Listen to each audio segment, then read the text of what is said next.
You know, one thing I've never really had on my program is the Comanche Nation.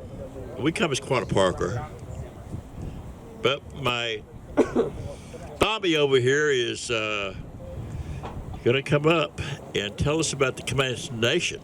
There's some good things happening. I mean, some good things. They have services I don't even know of. Kara McDaniels. Who? Kara McDaniels.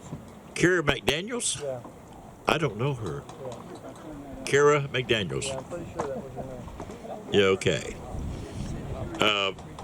So if my Tommy can get ready and Keem, we will have him come and learn something about the Comanche Nation before he comes out. I was worked in back east, in this case in Nashville. I was sitting with my co-worker, and we got to talk about the good old times. Man, those good old times, he said. We were talking back and forth. He said, you know, Ron, he said, I'm not so sure that, well, they're good old times. He said, there was a young man who worked for his dad with mules, working the farm, working hard every day. He come in one night from the field, took his boots, had a change of clothes, walked out of that house, and your story was he never returned. He was talking about someone never returning. Because that life, that good life you and I are talking about, was a hard life. Life as we know it today, all these good things we enjoy, there's a lot of things that go into that, a lot of people, technology. So the good old days we talk about, they weren't that, maybe necessarily the way. I was brought up in the 50s. I picked cotton. 2 cents a pound. I could pull 300 pounds a day, so I make $6. So, but life is good. We live in the greatest country in the world. Greatest country in the world. It's not perfect, but I'm proud to be living here. I've been to Southeast Asia, and when you're there, you want to come back. We call it the world. Let's go back to the world. We live in such a wonderful place. You don't realize it till you see some of these things that we've seen lived in other countries. So I'm proud to be here. And I'm proud of each one of you being here. Tommy, Kima. I think I said, little brother, come here. Did I say that? Oh.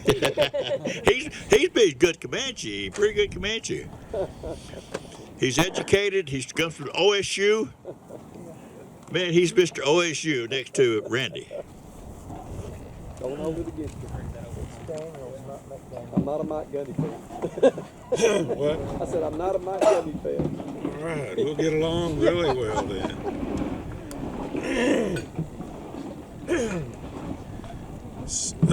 Speaking of the OSU, when I used to be at the golf course, and my nephews would call up there and say, "Is there any Indians up there playing golf?"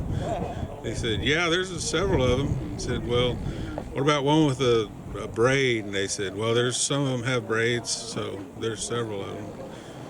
And they'd say,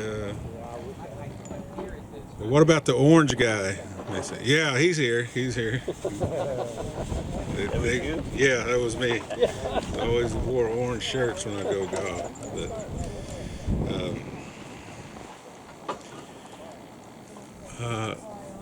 I'm not sure what to speak about as far as, well, what I like to speak about is our language, and we probably have, I would guess, 25 people that could speak the language fluently left. I can't speak it fluently. I couldn't carry on a conversation. I could speak enough to where they understand me, and when they speak, I can understand them really well. And what our nation is doing, a lot of nations have casinos, so we're trying to utilize that revenue to get a language program. They've been working with language since 1990, or that's when they adopted the alphabet. And my mother was working with them since then, and before that, they were still working to try to get language material so our language wouldn't die. And I was telling this young lady over here about, I think it was you, that if they in the beginning they focused so much on that dictionary and getting everything cataloged for the dictionary and words that some of the elders knew that some of the other elders didn't know. I mean, some of the older words were just being lost at a rapid pace, and so they were focusing so much on that they didn't create any speakers or they, and a lot of things take money sometimes. I always worked in language for free. I just wanted to learn, and I just wanted to teach, and I used to have classes everywhere, just adult classes at night, just to teach everybody. I wanted everybody to know what I knew, to at least know what I knew, and then they could go on from there and learn more and more of our language. And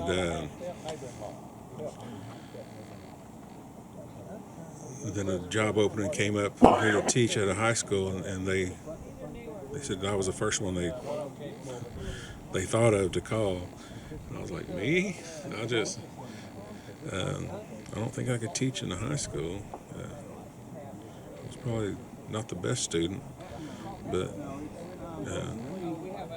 maybe it's my payment for being bad to all those teachers. Something karma, I guess, caught up with me and get in that classroom. But and I was telling people earlier too about our language, how it connects all these youth that I'm teaching in our classes. It connects them to our heritage, to our ancestors. And they speak the language even here. I mean, this was all our territory right here, and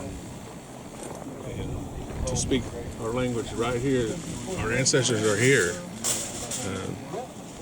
They hear us, and I truly believe that in my heart. And just the way I was raised, the elders, the old ones are still here. They're watching out for us, and just like you asked me about the death songs. Well, they sung their song, and they didn't want to die in vain. They didn't want to die without a purpose, without fulfilling their purpose on earth. And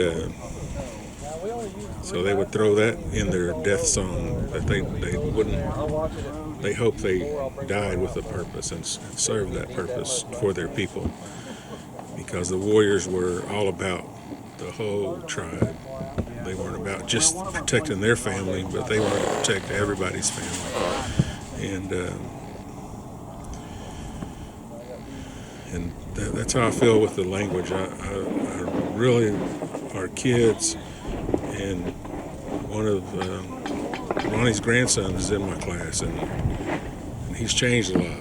He's changed a lot with through the language, and he's trying to learn more and more and more, and it just gets in their spirit or their blood, I guess. I don't know, but they just. I always tell people they're like little birds, just feed me some more, feed me. So we're learning, sentences, and they want to learn compound sentences, and I'm saying, well, y'all not ready. That'll be in Comanche too, but they act like they're ready.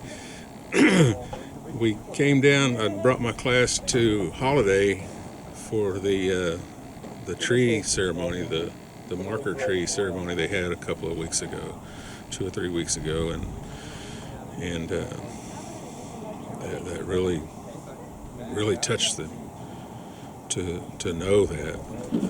What was the market tree ceremony? It was these people that by this little creek in Holiday, by a park. They cleared out some of the woods and they seen this tree growing funny, so they wanted to find out why. So they called the Texas Historical Society, I believe, and one of the guys came down and looked at it. That's some kind of expert on marker trees for Comanches.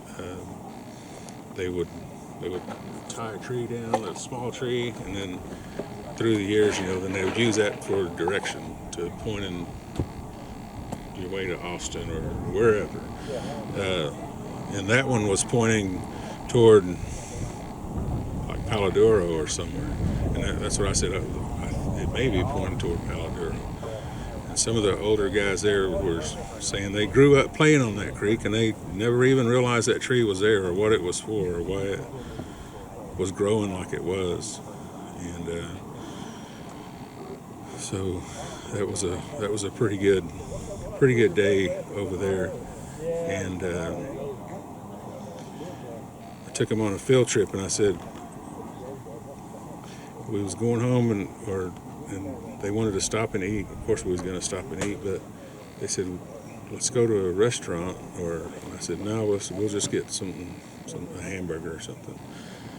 And they said there's a Golden Corral.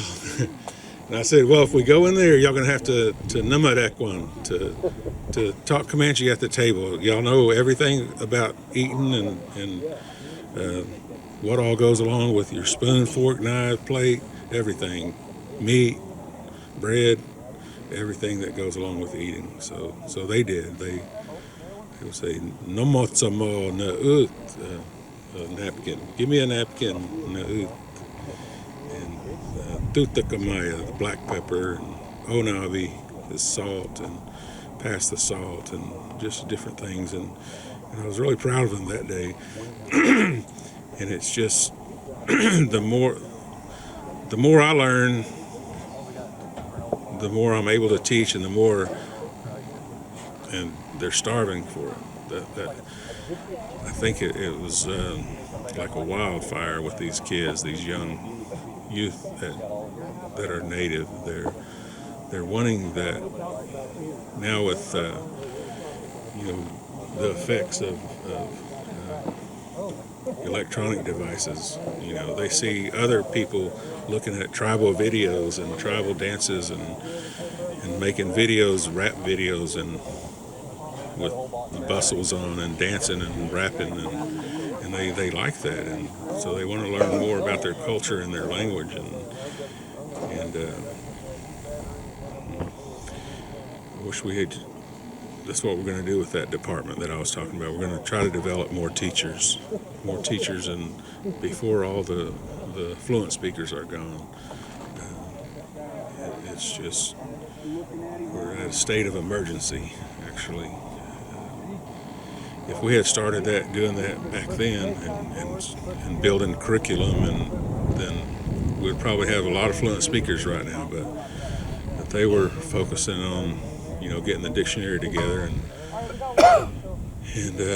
making videos. They made a lot of videos of things to do, like around the house, in the living room, in the kitchen, and getting in the car and driving to go get groceries, and what to say and when to say it, and so we've got all those archived, and so they're going to be there for when we really, really need them. But right now we got elders that are working with us, and so once we get that program going, it just went on it's going on the ballot. We're having elections in May, and it'll be for next fiscal year beginning in October. So when we get that going, it'll really change things.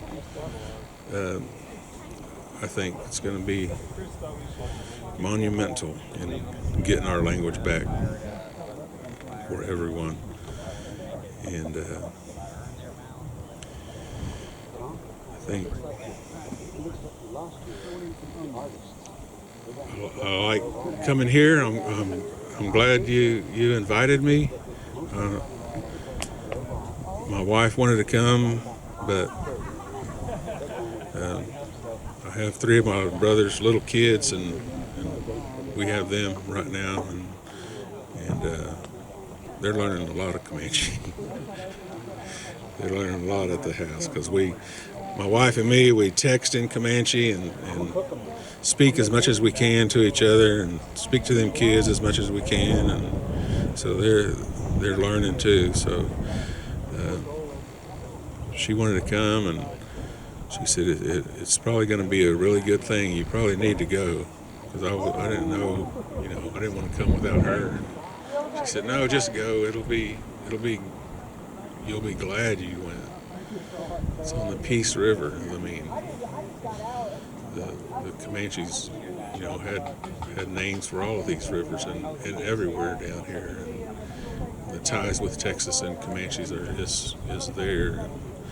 And she grew up in Dallas, and she said, I wish we could have had more Comanche history when she was in school, but they didn't. But hopefully that'll change too, with everybody wanting to. I mean, it's all over Facebook. Everybody wants to learn more about the native history and the building of this land. I mean, you hear about the U.S. government is designed after the different tribes up there, and we are the longest standing democratic society ever, so something's working. I think I heard some guys here earlier talking about Americans have lost some focus though on what is more important, paper or the earth. I think the earth is the most important. Without earth, paper won't mean anything. We need to have good dirt and to grow everything, and water. And it all goes hand in hand with. I guess Comanches or most tribes just took care of it, and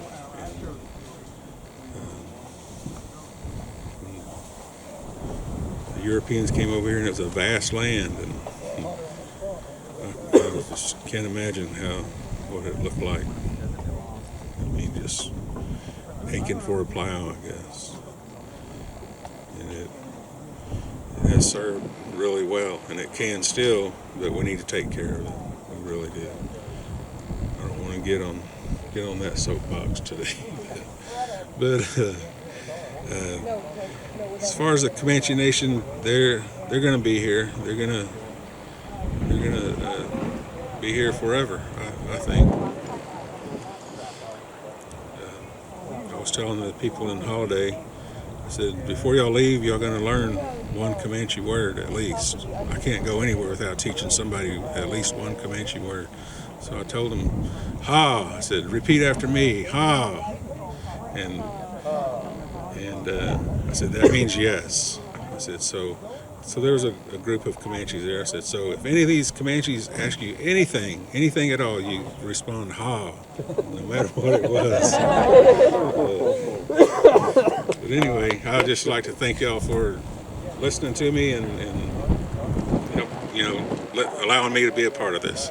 What has happened to the connection between the Comanche and the horse? Comanche has had the reputation for being some of the greatest horsemen in the world. Yes. What has happened to that tradition?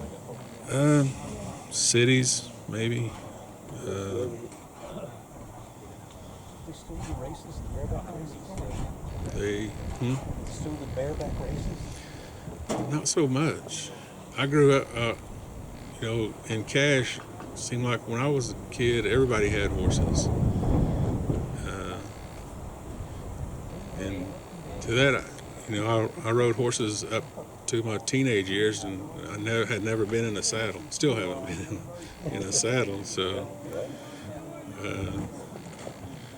we used to ride all over those creeks and used to go everywhere riding horses, like kids riding bicycles or skateboards. We'd be on horses and going through the creeks and go swim for a while and then get back on the horse and go riding some more. I really, there really isn't too many Comanches back home that are horsemen anymore. I have a really good friend that I went to high school with, that his family, his uncles were really good horsemen. Jackie, A-Snap, and them. They could do wonders with the horse. And he worked with horses. He worked with race horses too, and all different types of horses. And he could probably be a horse whisperer if he wanted to, but there's just no interest, I guess, anymore. And I don't know how we could get that back. I really don't. What happened to Ron's Mustang program for the young kids that were dealing with drugs? You know about that? Yeah, they had that program there, and Not Ron, sorry, Donnie. Donnie, yeah. Well, it just basically what happens to a lot of programs when, I don't know if it's a good thing to say or not, but here's the money, go get 20 bags of feed, and they come back with 4 bags of feed, and they had a good lunch, I guess. I don't know. So then they couldn't spend as much time with the kids there. That the money was gone, and yeah. So, but now maybe a better time to bring them back, because we have some good resources now with our gaming. It seemed like a good program at the time, but I hadn't heard anything about it. Yeah. They even started a buffalo program. Yeah. And Fences were an issue. but that barbed wire fence right there won't hold a buffalo. It won't hardly hold a cow. I seen cows just walk straight through them, and just bing, bing, bing. And so I can imagine what a buffalo would do. You go through there, the fence posts probably start popping up. I don't know. Buffalo's a pretty powerful animal, and Somebody sent me a video of one jumping a fence like that. Right over about a 4-foot fence. I think that would be a good deal to do. Buffaloes and horses.